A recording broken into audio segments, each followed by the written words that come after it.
कर्मचारियों को सरकार का झटका। नमस्कार, मैं पल्लवी शर्मा और आप देख रहे हैं दिव्य हिमाचल टीवी। मैं आपके सामने हाजिर हूं हिमाचल आज का मुद्दा लेकर। हिमाचल के कर्मचारियों को मंत्रिमंडल की बैठक से जोर का झटका लगा है। वहीं अब कर्मचारी भी अपनी मांगों को लेकर और ज्यादा मुखर हो गए हैं। कर्मचारियों की क्यों नहीं मान रही अब सरकार और आने वाले दिनों में क्या कदम उठाने वाले हैं कर्मचारी? हम पहाड़ी में इसी पर चर्चा कर रहे हैं अनिल अग्निहोत्री और राजेश शर्मा। करेंगे। अब अड़ गए कर्मचारी, कहां अड़ गए देख लेते हैं। सदेश, बैठक तो बहुत पहले खत्म हो चुकी है, जैसे अभी चर्चा की। कर्मचारी उम्मीदें लगाए बैठे थे, मिला क्या? देखिए, कर्मचारियों को अरसे से इंतजार था इस मीटिंग का जो 31 जनवरी की प्रस्तावित थी। आज सुबह 11 बजे से राज्य सचिवालय में बैठक शुरू हुई। 4 बजे तक ये मीटिंग चली। बहुत लंबी बैठक थी अग्निहोत्री जी। यहीं से कर्मचारियों की उत्सुकता का एक तरह से अंदाजा आप लगा सकते हैं कि कितने बेचैन कर्मचारी थे। कर्मचारियों को आस जिस तरह का थी, कर्मचारियों को ओपीएस की कमेटी की आस थी कि सरकार कुछ फैसला लेगी। पे कमीशन में जो विसंगतियां सामने आ रही है, जिसमें सरकार ने जो 15% का फैक्टर भी दे दिया है, उसको लेकर क्या आगे माहौल बनने जा रहा है, किस तरह से वो दिक्कतें दूर होंगी, उसको लेकर उम्मीद थी। वहां कुछ समाधान नहीं हुआ। इसके अलावा 2009 की नोटिफिकेशन जो जेसीसी की मीटिंग में मुख्यमंत्री जयराम ठाकुर ने ऐलान कर दिया था, उस पे वहां पे कोई फैसला नहीं हुआ। तो कर्मचारी सीधे तौर पे आज की मीटिंग को लेकर जुड़े हुए थे, अपने मसलों को लेकर हाथ खाली रह गए। और हाथ खाली रहने की बड़ी वजह यह रही अग्निहोत्री जी कि इस मंत्रिमंडल की मीटिंग में कर्मचारियों की किसी भी मांग को लेकर वो कोई भी एजेंडे में वो मांग शामिल ही नहीं थी। आज की कर्मचारियों की सबसे बड़ा जो आपने जवाब दिया उससे मैं समझाऊं कि उसका जवाब आपकी तरफ से मतलब है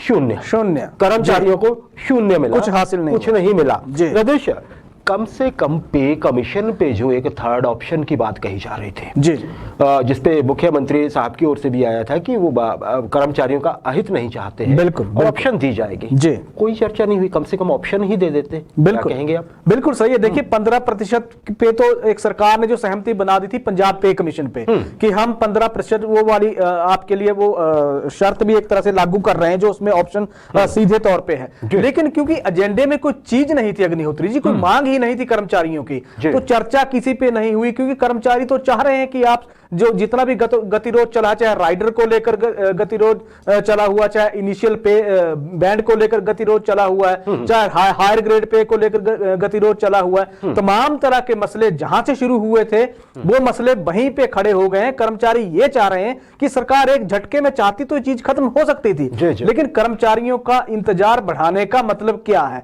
अब इस पे भी तरह तरह के बयान सामने आने लग पड़े हैं। कर्मचारियों की प्रतिक्रिया अगर हम सोशल मीडिया पे भी देखते हैं। बिल्कुल राजेश, बिल्कुल कई प्रतिक्रिया आ रही है। राजेश, हम याद करें तो पिछले 15 अगस्त से ये सिलसिला शुरू हुआ था जी। उससे पहले कर्मचारियों की अगर मांगे उठती भी थी तो उनका कुछ और ढंग होता था और जैसी आवाज होती जी। ये उस समय से हुआ जब मुख्यमंत्री ने स्वयं जेसीसी मीटिंग करवाने की बात कही थी, अपने राज्य के नाम जो संबोधन वो कर रहे थे उस राज्य स्तरीय कार्यक्रम में जी। राजेश, ये लग रहा है और ये कर्मचारी भी, अब कुछ कर्मचारी डर कर ये सोच रहे हैं कि कहीं ओवर तो नहीं हो गया, सरकार के ऊपर इतना ज्यादा प्रेशर तो नहीं बना देंगे कि सरकार ने मन बना लिया कि हम किसी की नहीं सुनने वाले हैं, बिल्कुल अब हम मर्जी से करेंगे जी। राजेश, अगर हम ये जरा देखें तो आपको कितनी सही लगती है ये बात कि सरकार का मूड कुछ ऐसा है कि अब हम मर्जी से करेंगे, आप जो मर्जी बोलिए? बिल्कुल, देखिए, सरकार के मूड की जहां तक बात है, सरकार की रणनीति पे भी आ जाते हैं। सरकार की रणनीति क्या? सरकार जो कर्मचारियों ने कहा, सरकार ने कहा स्वीकार है। आपने कहा 15% की ऑप्शन आपने खत्म कर दी पंजाब की तर्ज पे, वो पंजाब की तर्ज पे ही दीजिए हमें, सरकार ने दे दिया। लेकिन बड़ी बात यह कि जिस तरह की पे कमीशन आने के बाद विसंगतियों में जिस तरह का माहौल एक बनाया गया, हिमाचल के कर्मचारियों ने भी जिस तरह की आप कह दीजिए कि बाल की खाल खींच के रख दी, वो वाला माहौल अब ऐसा लग रहा है कि स्विंग एक तरह से शिफ्ट होने लगा है। थोड़ा सा कर्मचारियों की पृष्ठभूमि पे आ जाते हैं। कर्मचारियों को पहले जो ऑप्शन दी गई थी नए पे कमीशन में 2.25 और 2.59 का फैक्टर था, जिसमें कर्मचारी कह रहे थे कि हमारे से रिकवरी हो रही है, घाटा हो रहा है, हमें ये मंजूर नहीं, आप 15% की ऑप्शन दे दीजिए। 15% की जब सरकार ने ऑप्शन दे दी, कर्मचारी उसका भी मान गए। जब सरकार बिल्कुल उस पे भी कर्मचारी विरोध कर रहे हैं, कर्मचारियों की दलील पे आ जाते हैं। दरअसल 75% जो कर्मचारी हैं जो सीधे तौर पे कह रहे हैं ये जो तीसरा विकल्प सरकार ने हमें दिया, इसका हमें कोई लाभ मिलने वाला नहीं है। 15% से लाभ सिर्फ इतना सा मिलेगा कि किसी भी कर्मचारी से रिकवरी इससे नहीं होगी, रिकवरी का खतरा उनसे टल गया है। 2009 से 2014 के बीच के दौरान जो कर्मचारी लगे हैं या इस अरसे में जो कर्मचारी हैं सिर्फ उनको इससे लाभ मिलेगा। लेकिन बड़ी बात यह अग्निहोत्री जी कि 27 अगर बात करें 27/9/2012 की नोटिफिकेशन से जिन कर्मचारियों का जो ग्रेड पे था 5,910 से 20,200 ये इनका जो बढ़कर 10,300 और 34,800 जिनका ये स्केल हो गया था। अब 2014 के बाद जो लगे हुए हैं कर्मचारी उनको तो इसका लाभ नहीं मिल रहा है। तो परिस्थितियां थोड़ा सा यहाँ कर्मचारियों के हित में जा नहीं रही हैं, इसीलिए उन्होंने ये 15% वाली ऑप्शन पे सरकार के खिलाफ मोर्चा खोल के रखा है, जो समाधान चाह रहे हैं सरकार से सीधे तौर पे। जी, इसमें राजेश ये लग रहा है कि कुछ ऐसे कर्मचारी जो आरोप लग रहे हैं जी कि कुछ प्रभावशाली कर्मचारी जिनका उसमें जो कम है वह संख्या में, बिल्कुल, और उनका वो एक पर्टिकुलर चीज से हल हो रही है उनकी समस्या जी, वो उस तरफ जोर लगा रहे हैं। अधिकतर कर्मचारियों का मानना है उसमें नहीं जिसमें सबका भला है। जी बिल्कुल, ये जरूर है कि किसी के पहले फायदा हो चुका है तो ऑब्वियसली उसका थोड़ा बहुत अगर नुकसान उनको लग रहा है तो पीछे से कंपनसेशन उसकी मान ली जाए या कुछ करे, कोई बख्शने के मूड में नहीं है। सरकार को भी ये शायद बहुत देर बाद एहसास हो गया, ऐसे विशेषज्ञ मान रहे हैं राजेश। इनपुट भी है हमारे पास बिल्कुल कि सरकार को ये लग गया है कि आप जो मर्जी कर लीजिए, ऐसे तो उलझे ही रहेंगे। तो अब देख समझ के, सोच समझ के, परख के ही करते हैं। शायद बजट तक चीजें जाएगी राजेश। लेकिन राजेश इसको एक और पहलू अब देख ले, अधिकतर कर्मचारी कुछ दिन पहले से ही बोलने लग पड़े हैं कि छोड़ दीजिए सारा कुछ, बिल्कुल छोड़ दीजिए आप 1,000-2,000 रुपए का फायदा नुकसान। बिल्कुल, उनका कहना है कि तनख्वाह के लिए खींचतान बंद करके बात सिर्फ और सिर्फ ओपीएस की करिए, बुढ़ापे की करिए, अपने फ्यूचर की करिए, बच्चों की करिए।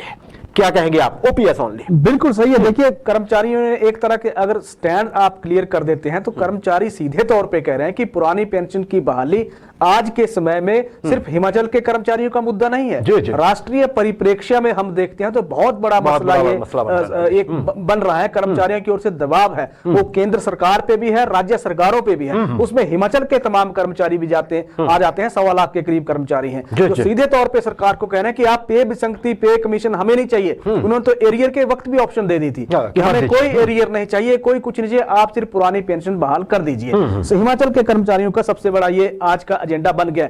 अब कर्मचारी इसको लिए एक तरह से मुखर भी हो गए। पिछले कल आप देखिए एनपीएस ने बहुत बड़ी प्रेस कॉन्फ्रेंस, बहुत बड़े आरोप जिसको जो हमने इस कार्यक्रम में भी डिस्कस किए थे, बहुत बड़े आरोप लगाए उन्होंने, सीधे तौर पे उन्होंने कुछ उदाहरण भी उसके पेश किए।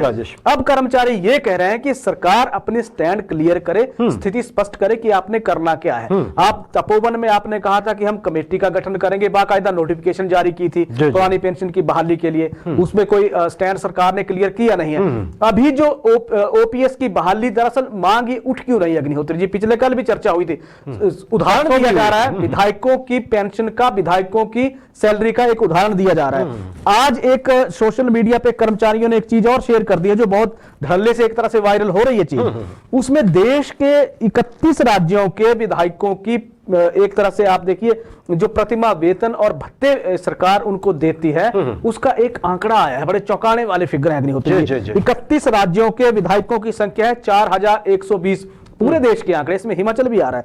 4,120 वर्तमान दौर में विधायक हैं और प्रति जो महीना इन विधायकों की जो सैलरी और भत्तों पे खर्च हो रहा है 13 अरब 7 करोड़ 46 लाख 66,800 रुपए हर महीने। एक महीने की बात कर रहे हैं, हर महीने खर्च हो रहा है। 4,000 नफरी कितनी है?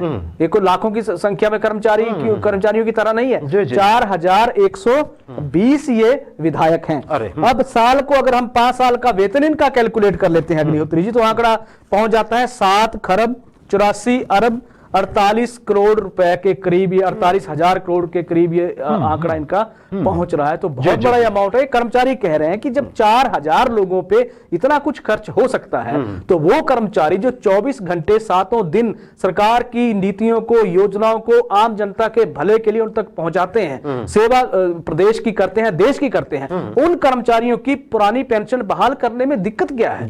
और एक दलील इन्होंने और दी है अग्निहोत्री जी, उस दलील को माने तो वो कहते हैं कि एनपीएस का जो फार्मूला है जिसमें सरकार कहती है कि 10% का हम कुल वेतन के कर्मचारी का 10% वहां से काटा जाता है, 14% हिस्सा उसमें सरकार डालती है। तो अगर इस तरह से मान लेते हैं हम, लेकिन वो कहते हैं कि जो ओपीएस की जहां तक बात है, तो ओपीएस में एक कर्मचारी को के पास एक ऑप्शन होती है कि वो 30% भी कटवा सकता है, 40% भी अपनी सैलरी का हिस्सा कटवा सकता है। वो जो अमाउंट बनता है वो अमाउंट भी तो सरकार के पास जाता है। उस अमाउंट से सरकार विकास के काम भी करती है, और जब कर्मचारी को जरूरत होती है तो बुरे वक्त में वो कर्मचारी अपना पैसा निकाल भी सकता है। अब एनपीएस में ये सुविधा नहीं है, तो एनपीएस का सारा पैसा कंपनी के पास जा रहा है, तो सरकार को भी तो लाभ नहीं हो रहा है वहां उन परिस्थितियों में। तो इसलिए कहा जा रहा है कि ओपीएस को बहाल करिए, इस तरह का दबाव एक बन पड़ा है। जी राजेश, आंकड़े तो बहुत तरह के सामने आ रहे हैं। आपने एक जैसे तनख्वाह का आंकड़ा दिया, कल पेंशन की बात हो रही थी, बिल्कुल। और सबसे बड़ी बात तो यही है राजेश कि जो देखिए दो तरह के नियम कैसे हो सकते हैं जी।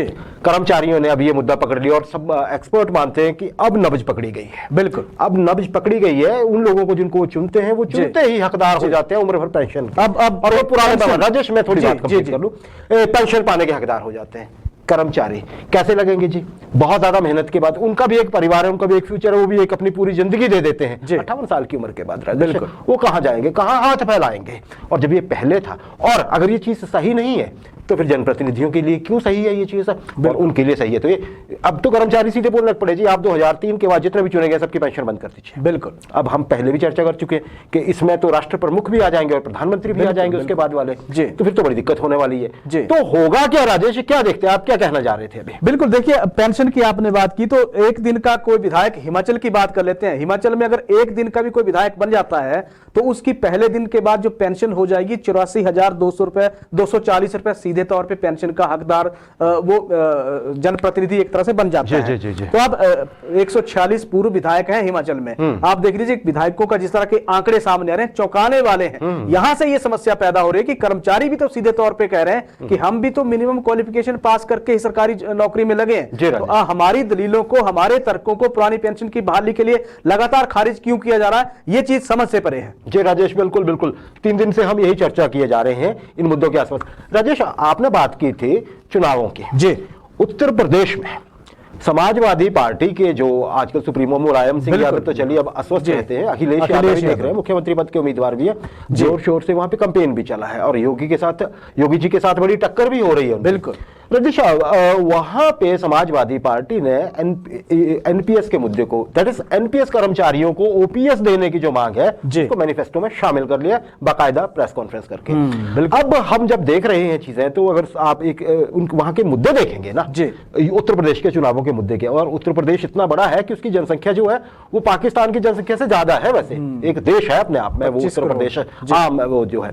तो राजेश, वहां पे एक होता है उत्तर प्रदेश की एक अपनी तरह की राजनीति है, सभी हमारे दर्शक जानते हैं जी। वहां पे हर तरह की चीजें चलती है, हिमाचल में कुछ चीजें लिमिटेड होती हैं। बिल्कुल बिल्कुल। तो राजेश, वहां पे ये जो कर्मचारी हैं ये पूरी तरह से कैंपेन चला रहे हैं, और ये देखिए किसी ये को पॉलिटिकली मोटिवेटेड नहीं है कि कोई पॉलिटिकल पार्टी फंड कर रही है जी। वो कह रहे हैं बिना नाम लिए, किसी भी पार्टी का नाम लिए, कि ओपीएस का मुद्दा उठाने वाला जो एक पहली बार ये प्रयास हुआ है इसको कामयाब बनाइए, क्योंकि अगर ये कामयाब नहीं हुआ प्रयास इस बार तो फिर ये मुद्दा हमेशा के लिए खत्म हो जाएगा और वो पार्टियां सही हो जाएंगी जो इस मुद्दे का समर्थन नहीं कर रही हैं। बिल्कुल, तो ऐसी जैसी चीजें यहां तक ये चीजें चली गई राजेश, जैसे आप पहले भी चर्चा करते रहे हमारे इसी कार्यक्रम में कि जब वोट फॉर ओपीएस का एक ट्विटर पे एक चला था, एक दिन कैंपेन चला था, तो 2 घंटे में इंडिया में टॉप ट्रेंड कर गया था। तो राजेश, कैसे देखते हैं आप, हिमाचल में भी तो कांग्रेस बोलती है कि जी हम समर्थन देंगे, बिल्कुल, लेकिन बात फिर वही है कि बाकी जगह तो आप नहीं दे पा रहे, या फिर योजना क्या है?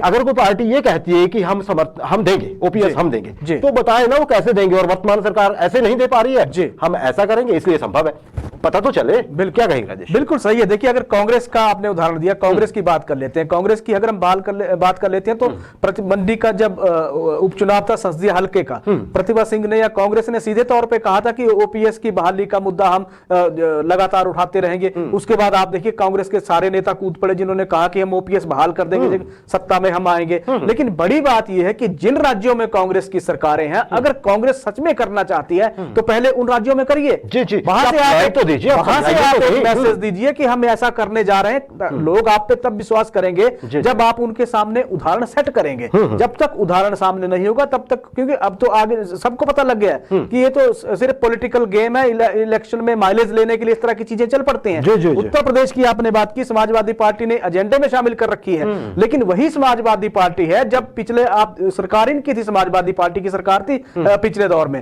उस वक्त तो समाजवादी पार्टी ने, अब तो कर्मचारी वहां खुल के वोट लेना है, सही बात तौर पे कह रहे हैं कि जब आपकी सरकार थी तब तो आपने नाम तक नहीं लिया, अब चुनाव सामने है, अब आप देखिए 10 मार्च को नतीजे आएंगे, अभी वोटिंग शुरू हो जाएगी। तो उस वहां का माहौल अगर इस तरह का है तो सियासत ना होके मुद्दों की अगर बात हो तो उसके लिए उदाहरण सेट करना होगा। जिन राज्यों में सरकारें हैं वहां लागू करके आप इस तरह से विश्वास में ले सकते हैं, अदरवाइज तो जनता जाग रही है। राजेश, फिर चारा क्या है जी? अगर मान लीजिए जिस भी पार्टी की सरकार है वो देना नहीं चाहती जी, जो विपक्ष है जो सरकार बनाना चाहता है वो वादा तो कर रहा है लेकिन उसके पास प्लान नहीं है, बिल्कुल, तो फिर कर्मचारी करेंगे क्या लगता है? बिल्कुल, देखिए फिर तो कर्मचारियों के पास सिर्फ आंदोलन का रास्ता है। जिस आंदोलन के रास्ते पे हिमाचल के तमाम कर्मचारियों ने, एनपीएस कर्मचारियों ने चलने का मन बना लिया है। 68 विधायकों के घरों के बाहर प्रदर्शन का उन्होंने मोर्चा एक तरह से खोल दिया है। शिमला, राजधानी शिमला में जब बजट सत्र की बात पिछले कल भी हुई थी अग्निहोत्री जी, आज उसकी डेट भी आ गई है, जो हिमाचल का बजट सत्र 23 फरवरी से चलेगा 15 मार्च तक। जी, बड़ी देर नहीं है,